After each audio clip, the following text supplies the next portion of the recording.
5ই আগস্টের আন্দোলনের চেতনাকে যারা প্রকৃত অর্থে ধারণ করতে পারবে তারাই আগামী দিনে জনগণের সমর্থন লাভ করবে এবং এটা অন্য কোনো রাজনৈতিক দলের পক্ষে সম্ভব, অন্য কোনো রাজনৈতিক দলের পক্ষে সম্ভব নয়। তাদের হাতে এমন কোনো কর্মসূচি নেই যা দিয়ে দুর্নীতি মুক্ত, সন্ত্রাস মুক্ত, চাঁদাবাদ মুক্ত বাংলাদেশ করতে পারে। আসসালামু আলাইকুম ওয়া রাহমাতুল্লাহি ওয়া বারাকাতুহু। 5ই আগস্টের পরে আমরা একটি নতুন বাংলাদেশ পেয়েছি। এই নতুন বাংলাদেশে আপনারা লক্ষ্য করেছেন যে 54 বছরের মধ্যে এদেশের জনগণ জামাত ইসলামীর প্রতি যে আগ্রহ, উচ্ছ্বাস এবং আস্থার জায়গা তৈরি হয়েছে, 54 বছরের মধ্যে এটি প্রথম এবং সবচেয়ে বেশি। এটার অনেকগুলো কারণ আছে।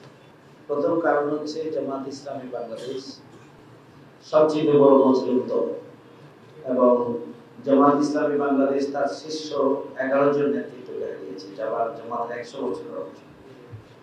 আমাদের 5 শতাধিক নেতা কর্মীকে হত্যা করা হয়েছে। আমাদের 20,000-এর অধিক মামলা দিয়ে ঘর ছাড়া, বাড়ি ছাড়া এবং আমাদেরকে ব্যবসা ছাড়া, চাকরি ছাড়া করা হয়েছে। কেন্দ্রীয় অফিস থেকে শুরু করে সমস্ত অফিস বন্ধ করে দেওয়া হয়েছে। একদম ওয়ার্ড পর্যায়ের অফিস পর্যন্ত বন্ধ করে দেওয়া হয়েছে। আমাদের শীর্ষ নেতৃবৃন্দের সন্তানদেরকে গুম করা হয়েছে। আমাদের জামাত ইসলামীর নিবন্ধনকে কেড়ে নেওয়া হয়েছে। আমাদের প্রতি দায়িত্বকে কেড়ে নেওয়া হয়েছে এবং সবশেষ 1 আগস্ট 2024 জামাত ইসলামীকে দল হিসেবে নিষিদ্ধ করে দেওয়া হয়েছে। জামাত ইসলামী এদেশের সবচেয়ে বড় মুসলিম দল। এটি আজকে দেশের জনগণের কাছে পরিষ্কার। 2 নম্বর হচ্ছে যে জামাত ইসলামীর উপরে জুলুম, নির্যাতন, নিষ্পেষণ চালানো হয়েছে। আমাদের শীর্ষ নেতৃবৃন্দকে একদিকে হত্যা করার জন্য ট্রাইব্যুনালে মামলা দেওয়া হয়েছে। আমাদের উপরে হেন কোনো নিপীড়ন নেই যা করা হয়নি, কিন্তু জামাত ইসলামী অন্যায়ের কাছে, অসত্যের কাছে, ফ্যাসিস্ট অপশক্তির কাছে মাথা নত করে। এদেশের জনগণের কাছে ইতিমধ্যেই এটি প্রমাণিত হয়েছে যে জামাত ইসলামী বাংলাদেশ হচ্ছে একটা আপসহীন দল এবং জামাত ইসলামীকে জুলুম, নির্যাতন, নিষ্পেষণ করে শেষ করা যায় না এবং জামাত ইসলামী কখনোই অন্যায় এবং অসত্যের কাছে তারা মাথা নত করে না এবং করেনি, এটি প্রমাণিত হয়েছে। 3 নম্বর হচ্ছে যে জামাত ইসলামী বাংলাদেশ এত নির্যাতন, নিপীড়ন, নিষ্পেষণের পরেও, যেখানে আমাদের লক্ষ লক্ষ জনশক্তি ঘর ছাড়া, বাড়ি ছাড়া, কিন্তু এরপরেও এই ফ্যাসিস্ট অপশক্তির বিরুদ্ধে, অন্যায়ের বিরুদ্ধে সবসময় রাজপথে দুঃসাহসী ভূমিকা পালন করেছে। সরকার বিরোধী আন্দোলন, ইসলামের বিরুদ্ধে ষড়যন্ত্র, চক্রান্তের বিরুদ্ধে আন্দোলন এবং আন্তর্জাতিকভাবে মুসলিম উম্মার বিরুদ্ধে চক্রান্তের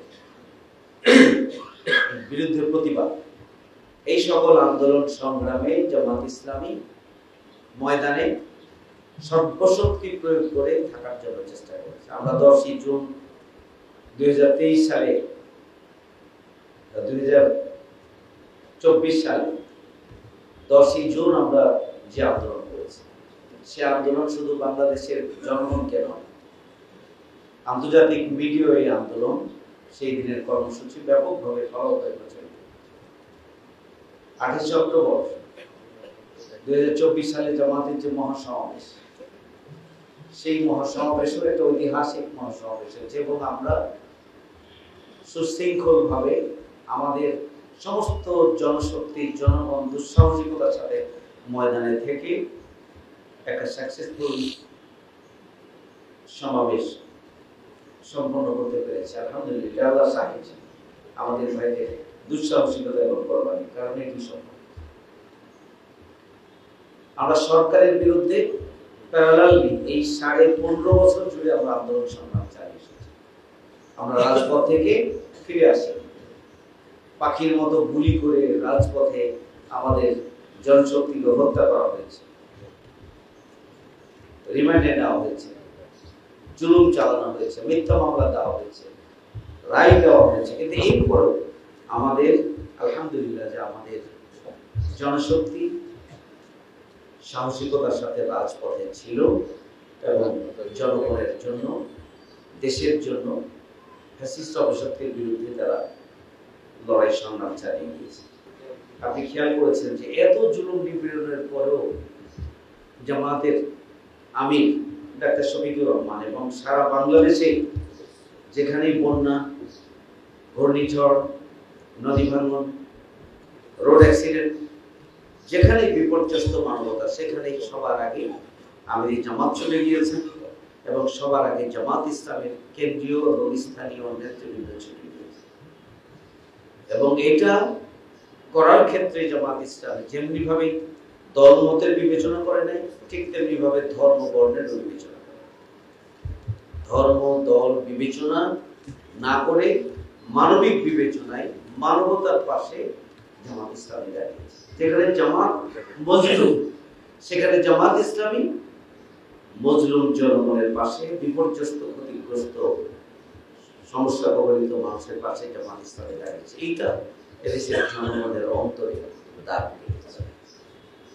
5 নম্বর বিষয় হচ্ছে 5ই আগস্টের যে ঐতিহাসিক যে আন্দোলন, এই আন্দোলনের সূচনা থেকে শেষ পর্যন্ত এই আন্দোলনে জামাত ইসলামী, ইসলামী ছাত্র শিবির কার্যকর ভূমিকা পালন করেছে।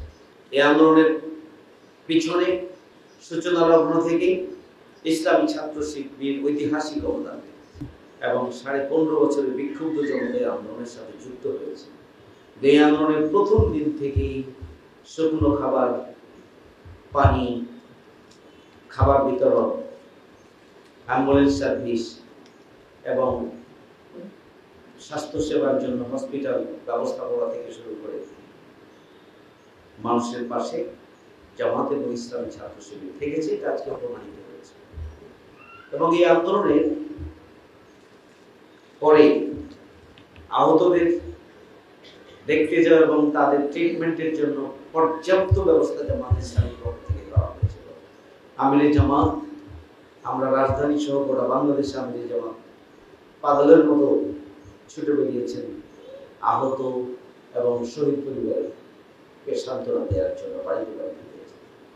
প্রত্যেকটি শহীদ পরিবারকে 2 লক্ষ করে টাকা দেওয়া হয়েছে এবং জামাত ইসলামী এককভাবে যা করেছে, বাকি সবগুলো রাজনৈতিক দল তাদের 50 ভাগের 1 ভাগও করেনি, আলহামদুলিল্লাহ। এবং এখন পর্যন্ত সরকারও ঠিক সেইভাবে গুছিয়ে জামাত ইসলামী যা করেছে ততটুকু করতে পারেনি। তো সুতরাং এটা একটা বিরাট, এদেশের সাধারণ জনগণের মধ্যে একটা বিরাট আলোড়ন তৈরি করেছে এবং অন্তরে জামাত ইসলামের ব্যাপারে দোয়ার একটা জায়গা তৈরি। আজকের যে স্লোগান উই ওয়ান্ট জাস্টিস, আজকের যে স্লোগান দুর্নীতিমুক্ত বাংলাদেশ চাই, আজকের যে স্লোগান বৈষম্যমুক্ত বাংলাদেশ চাই, আজকের যে স্লোগান যে আমরা দিল্লি না ঢাকা, এখানে কিন্তু একটা দর্শন লুকায়িত আছে এবং সেই দর্শন জামাত ইসলামের দর্শন। নারায়ে তাকবীর আল্লাহু আকবার, এটা কার স্লোগান? এদেশের ছাত্রদের নেতৃত্বে যে ছাত্র জনতার আন্দোলন হলো, সে আন্দোলনের মধ্যেই কিন্তু এই স্লোগানগুলো আমরা দেখতে পেয়েছি। আপোষ না মৃত্যু, জন্মভূমি না মৃত্যু, এই যে স্লোগানগুলো, এখানে কয়েকটা জিনিস পরিষ্কার হয়েছে। এই প্রজন্ম এবং এদেশের জনগণ একটা দুর্নীতিমুক্ত, সন্ত্রাসমুক্ত, চাঁদাবাদ মুক্ত, বৈষম্য মুক্ত, ন্যায় বিচারের বাংলাদেশ চায়। এটা তাদের আকাঙ্ক্ষা। এবার এই আন্দোলনের চেতনাই হচ্ছে, এই জন্য সবার বক্তব্য হচ্ছে আন্দোলনের চেতনাকে ধারণ করতে হবে। আবার এই যে আধিপত্যবাদীদের খপ্পর থেকে, আধিপত্যবাদীর দোসর ছিল শেখ হাসিনা, ফ্যাসিস্ট অপশক্তি, তার হাত থেকে এই দেশকে মুক্ত করার মধ্য দিয়ে আধিপত্যবাদীদের দোসরের হাত থেকে দেশ মুক্ত হয়েছে। দেশকে করদ রাজ্য বানানো হয়েছিল, এই দেশকে পরাধীন করে দেওয়া হয়েছিল। প্রতিবেশী রাষ্ট্রের পক্ষ থেকে যে নির্দেশনা আসতো সে অনুযায়ী বাংলাদেশে বড় বড় সিদ্ধান্তগুলো সরকার বাস্তবায়ন, এবং এভাবেই শেখ হাসিনা সরকার প্রতিবেশী রাষ্ট্রের একটি বদলিহী সরকারের পরিণত। সুতরাং জনগণ এখান থেকে মুক্তি চায়। এদেশের জনগণ এই 15.5 বছরে 16 বছরে তারা সব দিক থেকে বঞ্চিত হতে হতে এখন তাদের এই যে স্লোগান এবং যার পরিণতিতে নতুন বাংলাদেশ, এই শহীদদের স্বপ্ন, এই 5ই আগস্টের আন্দোলনের চেতনাকে যারা প্রকৃত অর্থে ধারণ করতে পারবে তারাই আগামী দিনে জনগণের সমর্থন লাভ করবে। এবং এটা অন্য কোনো রাজনৈতিক দলের পক্ষে সম্ভব, অন্য কোনো রাজনৈতিক দলের পক্ষে সম্ভব নয়। তাদের হাতে এমন কোনো কর্মসূচি নেই যা দিয়ে দুর্নীতি মুক্ত, সন্ত্রাস মুক্ত, চাঁদাবাজ মুক্ত বাংলাদেশ করতে পারে। আলহামদুলিল্লাহ জামাত ইসলামী বাংলাদেশ তার প্রতিষ্ঠা লগ্ন থেকে সব দক্ষ এবং দেশপ্রেমিক নাগরিক তৈরির মাধ্যমে আগামী দিনে একটি নতুন বাংলাদেশ বিনির্মাণের যে স্বপ্ন দেখছে, সেই তৈরিকৃত জনশক্তি নতুন বাংলাদেশ বিনির্মাণে অগ্রণী ভূমিকা রাখতে পারবে।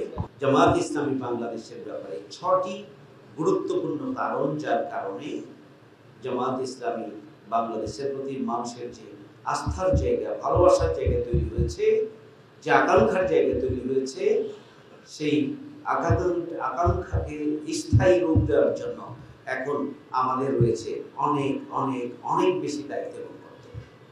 আমরা যদি আগের মতো করে ভূমিকা পালন করি, আমরা গন্তব্যে পৌঁছতে পারবো না, জনগণের আকাঙ্ক্ষা পূরণ করতে পারবো। ব্যাপকভাবে জনগণের কাছে আমাদের যেতে হবে, জনগণের সুখে দুঃখে পাশে দাঁড়াতে হবে, তাদের ভালো মন্দতে আমাদের পাশে দাঁড়াতে হবে, তাদের সুবিধা অসুবিধা আমাদের পাশে দাঁড়াতে হবে, তাদের বিপদ মুসিবতে আমাদের পাশে দাঁড়াতে হবে। এবং এই ক্ষেত্রে দলমত বিবেচনা করা যাবে না, ধর্ম বর্ণ বিবেচনা করা যাবে না, সব মানুষের পাশে আমরা যাব এবং ব্যাপক ভিত্তিক সোশ্যাল ওয়েলফেয়ার কাজের মাধ্যমে জনগণের অন্তরে আমরা জায়গা করব। জনগণ যাতে করে আমাদেরকে বন্ধু মনে করে, আমরা তাদের সমস্যায় এমনভাবে নিজেকে ইনভলভ করব যাতে করে ওই মানুষটা অন্তত মনে করে আর্থিক সাপোর্ট হোক, মৌখিক কথাই হোক, সহযোগিতা করা হোক, ফোন দিয়ে হোক, পাশে দাঁড়িয়ে হোক, পরামর্শ দিয়ে হোক, এমনভাবে মানুষের পাশে আমরা দাঁড়াবো যাতে করে প্রিয় বন্ধু বা কাছের বন্ধু হিসেবে মানুষ আমাদেরকে প্রতিটি মুহূর্তকে দাওয়াতি কাজের আওতায় নিয়ে আসবে। আমার চলাফেরা, আমার উঠা বসা, আমার লেনদেন, আমার যাবতীয় কার্যক্রম আমরা যেন ব্যাপকভাবে দাওয়াতি কাজ আমাদেরকে চালিয়ে যেতে হবে। এটা ব্যক্তিগত উদ্যোগে, গ্রুপের উদ্যোগে, সবাই মিলে চায়ের টেবিলে বসে এবং বহুবিধভাবে আমাদের দাওয়াতি কাজগুলো চালিয়ে যেতে হবে। জামাতের আস্থা এবং অবস্থানের জায়গায় অহংকার বোধটা পরিত্যাগ করে সুন্দর করে যৌক্তিকভাবে জামাতের অবস্থান এবং ভূমিকা তুলে ধরতে হবে এবং জনগণের মধ্যে আস্থা তৈরি করতে হবে এবং সেন্টিমেন্টটাকে পজিটিভলি ঘুরিয়ে দেওয়ার চেষ্টা করতে হবে। আমাদেরকে সেইভাবে ভূমিকা পালনের তৌফিক দান করুন। আমার তৌফিক ইল্লা বিল্লাহ। আসসালামু আলাইকুম ওয়া রাহমাতুল্লাহি ওয়া বারাকাতুহু।